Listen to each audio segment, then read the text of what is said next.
Alright guys, welcome back to part 2 of the 98 Accord 5-speed manual swap. I'm excited. Are you excited? I'm pretty pumped. Yep. Yeah, buddy. So anyways, today is the big day. Today we are going to try and remove both transmissions, clean the 5-speed up, and get it in the blue car. So I'm pretty sure we can do it. I mean, we have all day, so we'll see. But anyways, yeah, that's the name of the game today. So anyways, we're gonna get started and I'll update you guys when we have some more progress. Alright boys, so little update. We got both axles out and we wanted to share a little bit of a trick with you guys as to how to get the lower ball joints out, because we were kind of messing with it for a while and we were like, well, I don't know how to do this. Anyways, here's the way. So pretty much, obviously you have your lower ball joint right here. Typically that would be in the knuckle, but might be better from this side actually. So what you want to do is pretty much take your castle nut off at the bottom and then just jack it up at that, either on the brake disc or on that stud right there. And then you're going to want to stick a socket in between the lower control arm and that bottom of the knuckle there. And then you basically just lower it down from your maximum suspension travel and the ball joint will pop right out. Sorry if I explained that poorly, but you kind of get what I'm talking about. So that's how we did it, and it worked super easily. So yeah. Alright boys, so we got the subframe out, so we got plenty of room, but we are just working on getting the bell housing bolts out of the transmission now. You can see my boy Jack is down there messing with it, but yes, so we just have one more bolt to get out down there, and then the rest should just be on the top here, and the trans should come out. Alright fellas, we did it. The transmission is out of the car. It's so cute, dude. Dude, it's so tiny. We brought it over here because we're going to clean it up, but here it is. Here is our 98 Accord 5-speed transmission. You can see she's pretty ugly, but that'll be fixed very shortly. Look how small the input shaft is. Yeah, it's tiny little input shaft. like maybe an inch in diameter. Yeah, we found out the throwout bearing's a little bit spanked, so just a little bit. Yeah, that's not great. Is that metal? Yeah, that's the part of the shift fork. No, I'm saying, see the... Oh, that, yeah. There's just gunk on it. Okay, no, this is clutch material. We're going to clean all that up. But anyways, yeah, I got a new speed sensor ready to go on it, and I think we're going to put some 2x4s down, tip it over, and then pressure wash it, make it look nice. But yeah, so that is one part of the equation. So now we just need to get the automatic out of the blue one. Basically, you know, repeat everything we just did. That only took about 2 hours. I'm surprised that it was that easy. But yeah, it's real easy to work on. Alright boys, so like I said, we got the transmission out, but we have some findings with the clutch.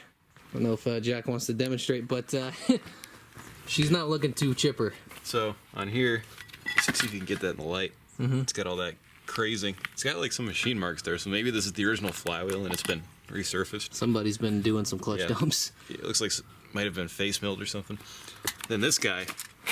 So on here, you can see it's pretty close to the rivets. Yeah. The little pads are totally gone on this side.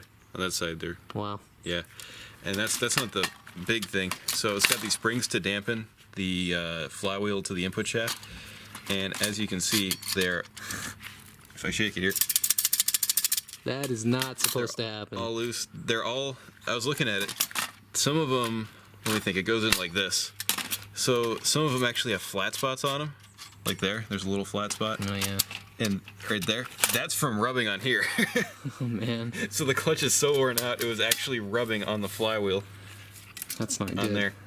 So that's probably where it's low pressure speed. plate doesn't look too much better. Yeah, it's probably where your low speed shutter is coming from. Yeah, I'm hoping that goes away with the new parts and such, but yeah. I would expect it to. She's a little bit cooked. And then we power washed the transmission off.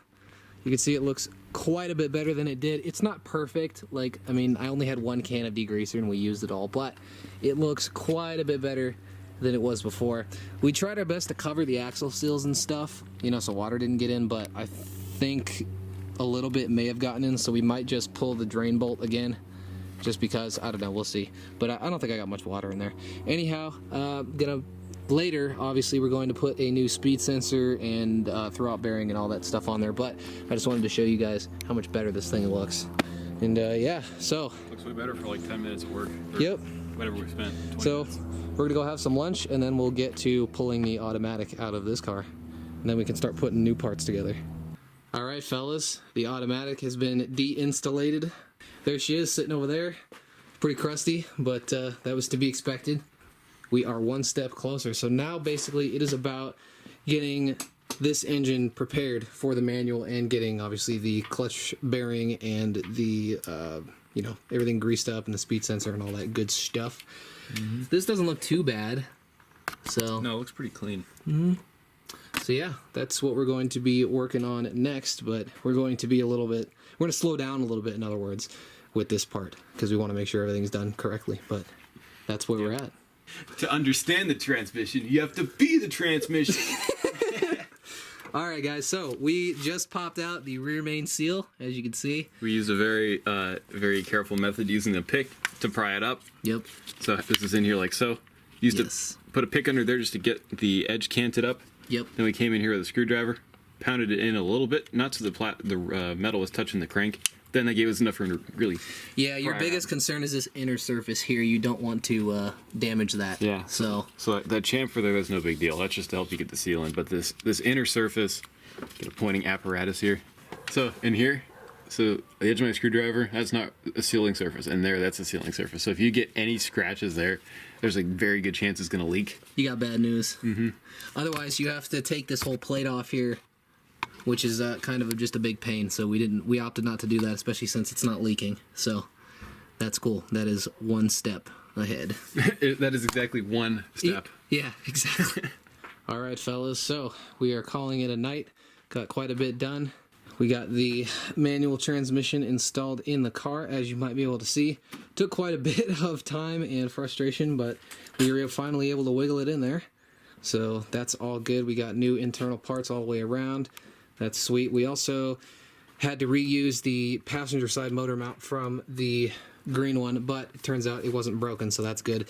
This mount is apparently discontinued from Honda, so we have replaced all the other ones though, so we got a brand new mount on this side, as you might be able to tell, and we got a brand new rear mount that still needs to be hooked up, but we just did these two side ones because after messing with the transmission, we were like, screw this. So we're calling it a night there, and tomorrow we will begin the tedious process of putting the car back together.